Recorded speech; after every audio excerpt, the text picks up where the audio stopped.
алмадым. Бірақ негізі ойыңызда бар ғой, ойымда бар, ала аласың. Жоқ, негізі дипломды алып оқыған дұрыс, өте орында, кәдімгідей барып, дипломды алып, студент шақты да көріп деген сияқты өте керемет ол нәрсе. Бірақ мен бір нәрсені айтқым келіп отыр да, қазір Диана ханым жастардың арасында, мысалы енді белгілі бір жағдайлармен оқуға түсе алмай қалған жастар да жоқ емес та. Олар өз алдына мінекей мынау жігіт соған дәлел деп айта аламын. Еңбектеніп, жұмыс істеп, кәдімгідей табысын тауып жүргендер де бар да. Ал енді дипломға қатып қалған мәселе жоқ шығар Диана сенде? Нақты бір. Онда қатып қалған нәрсе жоқ. Басаман болса оқиды. Енді Нұрсұлтан, қош келдің, саған қысқа нұсқа сұрақ. Диананың қандай бір почерктерін қатты ұнаттың? Бір көрген сәттен бастап. Қылықтары қас-қабағы сон. Түф, не дейді? Диана ханым, жаңа енді қатысушыларды айтып жатыр ғой, неге бірінші ақшасын емес, дипломың бар ма деп, оқисың ба деп сұрамайсың деп. Бірақ көп жастар бар ғой, қазірде диплом алып, бірақ босқа сандықта жатқанда, одан да қандай жолмен, қалай ақша табу, соны сұрау керек сияқты, ертең күн көріске. Оны оқып босқа сандықта жатып ақша таппағаннан, одан да ақшасын сұраған. Жоқ, мөлдір жарайды, ол диплом сандықта жатсын жарайды. Сен 18 жасында оқыдың, оны алдың. Енді ешқашан бір уақыт мерзімі жоқ қой, 40 жаста да, 50 жаста да адам жоғарғы оқу орнына түсіп, өзінің қалаған мамандығымен дипломын алуға тырысуға болады. Бірақ қазір мен былай айтатын едім, заман ағымына байланысты түрлі өзін-өзі дамытатын курстардың пайда болуы бар, басқасы бар. Адамның бір мүмкіндіктері бір ғана дипломмен қазіргі заманда шектелмейді. Мүмкін бұрында ол бір міндетті түрде менің гештальтымда осындай дүние бар, менің ата-анам үшін мен үйге қызыл диплом алып келу керек деген бір талап болған шығар. Ал қазір адам дамимын десе, алға қарай ұмтылам, ақша табам десе, ол дипломның барына да жоғына да қарамайтын сияқты. Диана ханым айтайыншы, когда голова работает, диплом не нужен дейді ғой. Негізі сондай сөз бар ғой. Негізі диплом болсын, болмасын, адамның главный басы істесе, нормально жұмыс тауып, қаншама отбасылар бар, дипломсыз да өздерінің күндерін көріп, жақсы дәрежеге жетіп жатқан. Так что нормально. Жоқ, мен түсінбеймін, дипломсыз кезде артық бола ма не оқысаң? Артық деп жатқан жоқпыз. Бірақ міндетті түрде егер дипломы жоқ адам болса, ол басқалардан кем, я болмаса ақымақ, миссыз дегенді де білдірмейді деп айтып жатырмыз. Диана ханым, айта кетсеңізші. Диплом емес, главный голова болса болды деді ғой, болды голова. Жоқ, мен бір сұрақ қойып кетші, ассалаумағалейкум, қош келдің, жаңа айтып отырсың, қазақи салт дәстүр деп, бізде Диана кішкене қысқа киінеді, ашық киінеді, сен қалай қарайсың енді? Ашық киінеді дегенде ол енді слишком болмайды, бірақ нормасымен. Жоқ, Диана ханым, негізі барлығы бүйтіп нормально отыр, саған айтсам, мен қарсымын киме десең. Негізінде менде басым бар ғой, енді ер азамат киген екен, менде өзімде осы көйлектерді енді ұзартамын дегендей, енді ер азаматыма байланысты менде өзімді өзгертемін ғой. Жоқ, былай ғой енді, Диана қарса, сен ер азамат келген соң өзгертем дейсің да, ал сырттағы ер азаматтар сен осылайынан бүйтіп көріп келіп отыр ғой сені. Данияр, өз сұрағыңа өзің жауап беріп отқан сияқтысың. Осы ер азамат көрді, не киеді, не қылады, и және де ол келіп отыр. Значит, оған ол барлығы нормально. И содан кейін арақатынас болғаннан кейін өзгерсе Нұрсұлтан мырза. Ол қысқа кигені уже, оның тәрбиесі, жаман қылықтары ол уже маған байланысты деп ойлаймын, ол отношение кезде. Ол уже менің тәрбием. Диана ханым, мына жерде енді Диананың қысқа кигеніне барлығы тиісіп жатыр ғой. Әсіресе Данияр тиісіп жатыр, Бірақ енді өзінің дене бітіміне әдемі жарасып тұрса, неге кимеске? Сендер де өздерің сыртта қысқа киген қыздарға да қарайсыңдар ғой, қарамайды емес негізі. Дұрыс па, Данияр? Жоқ, дәп, мен қысқа киген қыздарға қарамаймын. Сағыныш, мен постоянно айтып жүремін, иығың жап, бит ұзын кисейші деп. Мен ондай бит 200 емес, мен қарамаймын ондай қыздарға. Диана ханым, негізі бар ғой, енді жаңа Нұрсұлтан айта кетті ғой, енді тәрбиесі басқасы маған байланысты деп. Негізі киім кию ол тәрбиеге байланысты емес, және де егер де қыз қысқа киінсе, ол қыздың тәрбиесі жоқ, немесе мәдениеті төмен деген нәрсе емес. Негізі қысқа киіп-ақ өз-өзін өте керемет ұстайтын қыздар да жетіп жатыр. Жоқ, Айдана, мынандай мәселе ғой, қазір заманауи тілмен айтып жатқан шығарсың, ол тәрбие емес деп. Бірақ қазақтың түпкі салт дәстүрін ұмытпау керек та, қызды қырық үйден тыюдың ішінде қыз бала өзін қымтап кішкене өзіне қымбатты сондай бір асыл маржан жерлерін жасырып жүру керек деген нәрсе жоқ емес, түсініп тұрсың ба? Енді асыл маржан жерлерін Сағынышқа жауап беретін болсақ, Сағыныш айтып жатсың да, өзіне жарасып тұрса, онда тұрған не бар, ашық-шашық киіне берсін деген сияқты. Сен сөзіңмен қазір кіп-кішкентай көріп отқан бүлдіршін қыздарды дәріптеп отырсың да, сен ашық-шашық. Диана ханым, бұл жерде мен айта кетейінші. Өтініш айта кетейінші ержігітке. Ержігіт айтып жатыр ғой, ол кішкентай бүлдіршіндерді біз емес тәрбиелейтін, оның өздерінің әке-шешесі бар тәрбиелейтін. Жоқ, заманға сай олар мына теледидарда әке-шешесімен бірге көріп отқан кезде дәл осы сенің сөзіңді естіген сәттен бастап, солай болады екен ғой деген сияқты ниетпен өзінің әке-шешесіне тәрбиелеп отқан әке-шешесіне қарсы шығып қалуы мүмкін сенің сөзіңнің себепкерлігімен. Мен соны айтып отырмын. Жоқ, ержігіт қарады, мына жерде сырты бүтін, іші түтін қаншама қыздар бар, сыртынан әп-әдемі киініп, іштерінде қаншама нәрселер жатқан. Асхат. Шерхан. Иә, негізі тәрбиеге байланысты деп ойлаймын. О, қандай да бір ата-ана қызым сен қысқа ки деп жібермейді. Ешқашанда ше, просто тыңдамайтын қыздар болатын шығар, бірақ ата-ана всегда айтады. Былай тізеден төмендеу ки деген сияқты. Шерхан, еркіндік береді, сөз еркіндігі, іс еркіндігі, жаңағы киім еркіндігі деген нәрсе бар. Барлығының ата-аналары сен мынандай жолмен жүру керексің, бүйту керексің деген емес. И және де бұл жерде бар ғой, жауапкершілік ата-анада емес, бұл жауапкершілік өзімізде. Өзің кидің ба, түзу жүресің ба, болды. Айдана, бұл проектте қара, басты мақсат үйлену ғой. Енді үйленуге келген кезде қыз, неважно ол үміткер болып келді ма или қатысушы ма, иә, оның обязательно ер азаматтың ата-анасы қарап отырады да, и енесі по-любому оценка береді ашық-шашық жүрген қызға. Ол значит үйленуге дайын емес деген сияқты ой кетуі мүмкін ата-ана жағынан, ұлдың.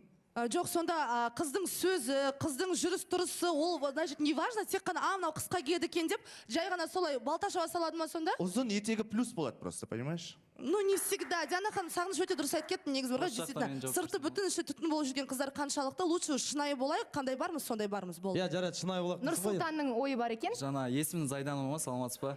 Кешіріңіз, жана тәрбие жағын деген дұрыс жеткізбеген шығармын негізі. Бірақ мен ол мағынада айтқан жоқпын, просто болашақта ол қыздың жаман қылықтары ол маған байланысты. Оны бірге жеңу керек. Менің жаман қылықтарымды ол қызда маған айту керек, бірге айту керек. Өте дұрыс. Сима? Я негізі менің ойымша былай қысқа киген ол үйдегі ер азаматтың бар екеніне байланысты да. То есть ер азамат, например, Диананың ағасы бар ғой, сол кісі сол қайқа қарап жүр деген ойдамын да мен ше. Диананың қысқа киіп жүргеніне. Жоқ, бұл жерде бар ғой, негізі бұның ағасына тиісіп нелерің бар, киініп атқан Диана мақұлдап, бірақ мен Диананы қатты қысқа ашық-шашық киінеді деп ойламаймын. Бірақ ағасына тиісудің керегіне отбасына барып тиісудің қажеті жоқ бұл жерде. Бұл Диана бар ғой, негізі Диана ханым, мен ойлаймын да, бұл қатты ашық-шашық киінеді деп ойламаймын. Осы уақытқа дейін менің көзіме қатты ерекше болып көрінген жай жоқ. Бірақ енді ешқашан бар ғой, біреудің отбасына тиісудің қажеті жоқ. Дұрыс айтасыз. Жоқ, мен Диана ханым отбасына тиісіп атқан жоқпын, просто мен сұрақ қойып жатырмын да. Сағыныш, сізге не болды? Жоқ, мен мына жерде негізі Тиманы түсінбеймін да. Тима не оқылды саған бір емес, екі емес қыздардың барлығына тиісіп бүгін? Ачы не болды? Хадишаға бір тиістің, Дианаға бір тиістің. Несін алып отырсың? Жігіттер, күте тұрыңыздар. Диана, не болып қалды сізге?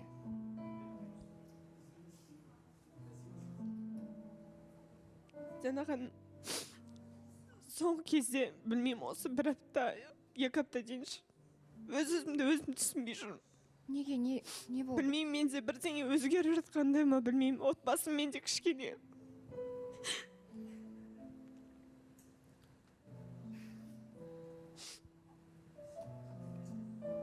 Эфирге келемін. Енді ойын күлкі өзінің орнымен ғой, ошақ кетем кішкене бір күліп ойнап жүрем, бірақ үйге барсам, білмеймін, енді үйдегілердің де кей сөздерін негатив ретінде қабылдап қаламын.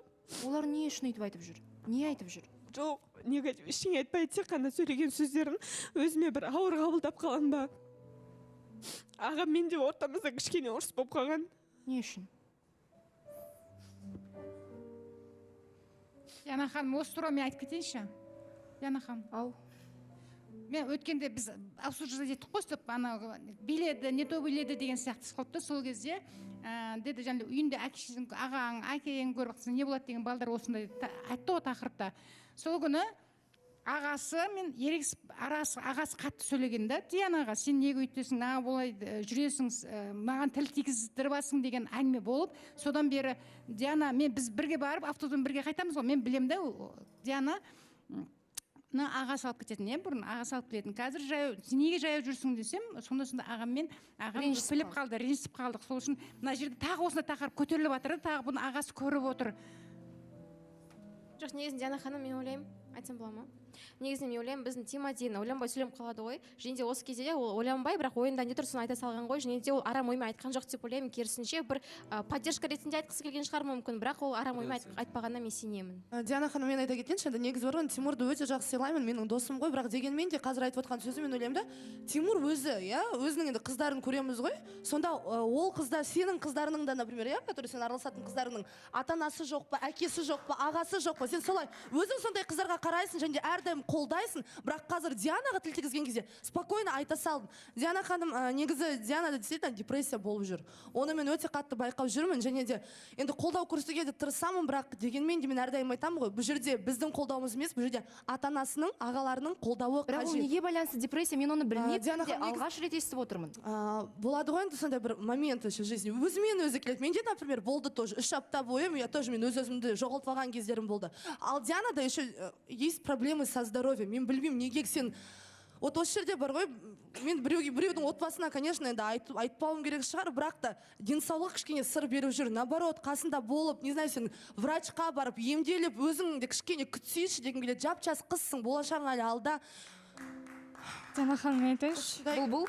Енді негізі Диана, сенің болмысың бұндай емес қой, негізі ішкі жан дең, ол Диана кішкене иманға жақын сондай болғысы келеді да. Мысалы Диана негізі, бірақ сен неге білмеймін, Диана ханым, мен де иногда өмірде қысқа көйлектер киемін, бірақ та эфирға по-любому жабық киюге, сол кезде сенің ағаңның бір өтініші ғой, просто жабық киініп жүрші деген ғана бірақ өтініші. Соны орындасаң, мысалы Диана, болады, бұндай бір жақсылыққа бәрі өзгеріп кететін еді ғой деген менің ойым. Бірақ сенің болмысың бұндай емес, сен өзіңді басқа қыз ретінде көрсеткің келеді, Диана. Бірақ сен, мен білемін, ты очень спокойно, бір кішкене әп-әдемі жап-жақсы қыз ғой, бірақ сен эфирде өзіңді басқа қырынан көрсетіп қоясың, Диана. Диана ханым, жаңа айтып кеткендей, сол 1-2 апта бойы білмеймін, как будто бір өзімді жалғыз сезініп жүрмін. Ешқандай поддержка жоқ сияқты. Ешкіммен сөйлескім келмейді. Ешқайсында жерде отырғанда кейде сөйлесіп қаламыз, сөздерімді көтере алмай қаламын. Өзім жалғыз отыра берсем екен деген де ой болады. Кейде мына жерде жұптарды көріп атасың, мысалға қазір Әсел мен Ізбасарды ортаға шықты ғой, соларға да қарайсың да бір қызығып отырасың. Маған да бір үміткер келсе екен, мен де бір жұмыс тапсам екен. Келді ғой жігіт. Иә, сол енді соны армандап отырамын да. Андайда іште бір түйін тұрған сияқты. Білмеймін, жан жақтан қысып жатыр да. Бірақ не екенін түсінбеймін өзімде. Содан кішкене осы 1-2 аптада, иә, білмеймін, қиын болып жүр. Бізде жарнамадан кейін таныстық жалғаса ма жоқ?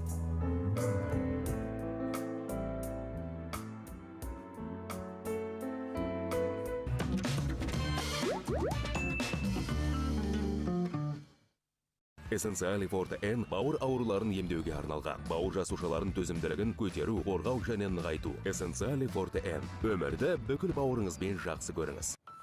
Жаңа жылда баршаға тілеймін бақыт қаншама.